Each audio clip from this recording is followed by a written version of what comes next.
concepts in which still give me conflict with different coverages or one look at a coverage pre-snap to post-snap.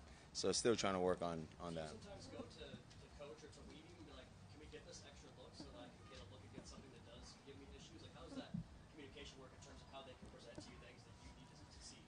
Yeah, no, I talk to the players more than I talk to the coaches about certain things. And then if I really do need something back again, then I'll go mention that to Mike. I have conversations with Weave about certain looks that they do, reasons as to why they do it, and then why I think that's very helpful for my game.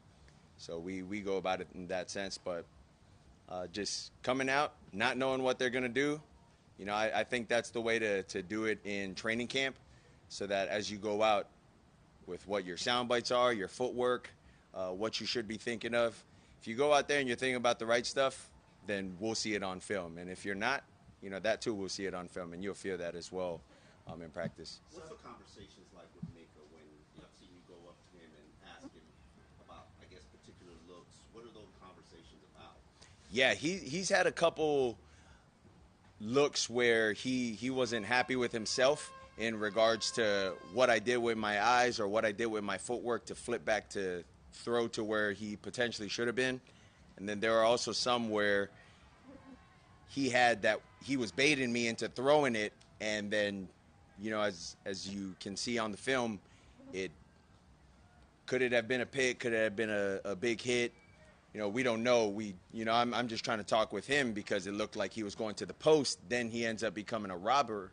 I don't know. Just the pre-snap to post-snap, the games that he plays with me, I really enjoy that, and he's helping get me better as well as vice versa. That said, 7 practices, no picks for you. What do you think is contributing to that? During camp when a lot of things can be installed, and sometimes you are in a position where it's tough on the board. Yeah. I would say I'm not thinking too much about if I throw an interception or if I don't throw an interception. In camp, you just want to see how consistent you can be with the plays that you're given. And a lot of the times I'm just going to try to see what this is going to look like and what this is going to play like. And if you want to try to see if this fits in this window on a certain pass, you try to see it. I mean, we did that today on one of the first plays maybe of camp today. So, I'm not really basing it off of what the result is or isn't for myself in this training camp. I have about 2 or 3 things max that I have for myself that I'm focusing on for each practice that I go out there. And I can tell you, like, 2 of the 3 things I did not do really well today. So that's what I'm saying. Like, it's not result-oriented, because I know for myself what I wanted to get done, and I wasn't able to get that done today. And those things are private. Question about your connection with Waddle, which I know goes back a long way. I know Tyreek wasn't there for a lot of the off-season program. Yep. You were orange jersey 2 days ago, Waddle orange jersey today. Has the relationship gotten stronger, and if so, in what ways? I would say the relationship has continued to grow. I wouldn't say it's gotten stronger or weaker. I hang out with Waddle pretty much the same. I've been hanging out with him over these past couple years. I just think there's a difference in his game this year, and there's a difference in Reek's game this year because of the way that they communicate with each other now. They communicate as a whole now. And, like the other things I've said about Reek and then with Waddle as well. But those guys are the guys that get things going for our offense.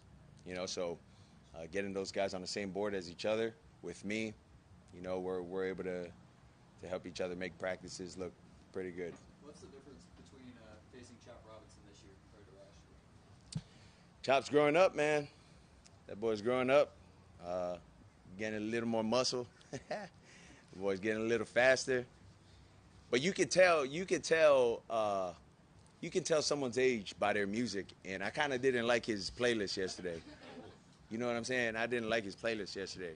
But other than that, outside of music, pretty good football player. What have you seen from Quinn Ewers so far? I think Quinn's been balling. I think he's been buying into what he's been told in the quarterback room, and then things that he's taken from the meeting rooms with Mike's meetings, Slow's meetings, and Bev's meetings, and he's been able to take that out here on the practice field, and he's been doing really well. So, I think Zach's been doing pretty good as well, and they'll continue to work. They'll continue to get me better. I'll continue to get those guys better, and continue to help that room grow. Are you happy with the level of play so far through the first 2 days at Pat? For who?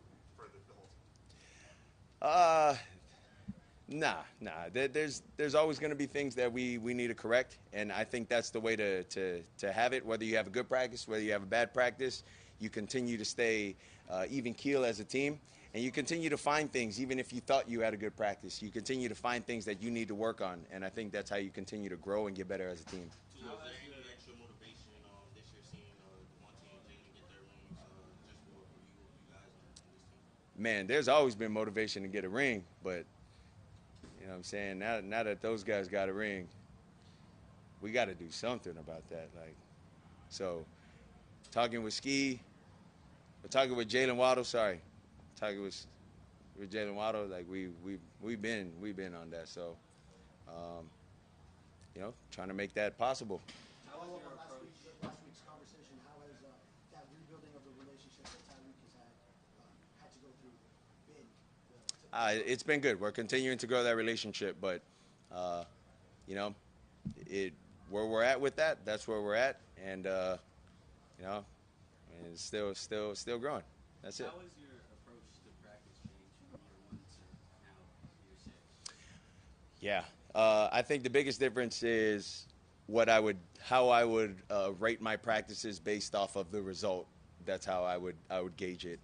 If I threw however many completions, and in comparison to an incompletion or touchdowns to no interceptions, that's how I would sort of gauge it, and never really had a way for myself in setting goals. It was just I got to do good. Well, everybody wants to do good, but figured out maybe within the past 2 or 3 years, kind of having a process, kind of having things to work on for yourself while staying on top of your other things, it helped me. So that's sort of my process now. And, sometimes the practice may look good, and everybody's like, yeah, he did this and did that, but nobody really knows, only I know, truly what that practice was like for myself, whether it was good or indifferent. And it could have looked bad, but I felt good about it, so. Would you like to do a few preseason series this year? Or Oh, yeah. Practice enough? I definitely love to get some preseason snaps in, no doubt. It's a new season. It's a new year. Got to get things tuned in with the guys again, all of that. I don't think I'm better than anyone on this team, or think I'm too cool to get reps on, during preseason games. I don't mind that at all. I would love that. Tua, what has Bobby Slowick brought to this passing game, and are there certain tent poles or measuring sticks about his offense, his passing game? Yeah, he's brought some things over to us. He has a different set of templates, if you will, with how he gets to things in regards to how we got to certain routes and route combinations. But he helps out a lot. Very detail oriented in the pass game with what he expects of the guys and what he wants of them to run out there. So we're doing good, and we enjoy having Bobby. What do you think of the young quarterbacks that you've seen early in camp? Say what? Those young quarterbacks that you've gone against. Cornerbacks? Corners, yeah. Corners? Yeah, I mean, it's tough, right? I don't know how you get a really, really good gauge when they're going against 10 and 17, versus some of our other guys. And that's not to disrespect any of our guys in the receiver room, but you got to call it what it is. 10 and 17, they're just different with how they run their routes, and then collectively their speed as well, right? So, it's tough for me to say they've done good. They haven't, because those guys are just different. I mean, even the top cornerbacks in the league, have trouble covering these guys. So, we're continuing to work as a team. I'm trying to do my best to get those guys on that side of the ball ready before we start flying over to go joint practice with Chicago and Detroit. And that's where we're at right now. So Mr. Ross saw Mr. Ross out there today watching practice. Do you guys have any conversations beforehand? Do you just get to catch up at all today? We didn't have any conversations beforehand. We had a couple conversations out there on the field, just catching up a little bit, and then we also had some talks that were pretty unique to us, I guess. So, kind of joking in a way as well. So it was good. Inside joke? Can I ask unique now? Because it was an inside joke. Yeah. Thanks, guys. All right. Thanks, guys.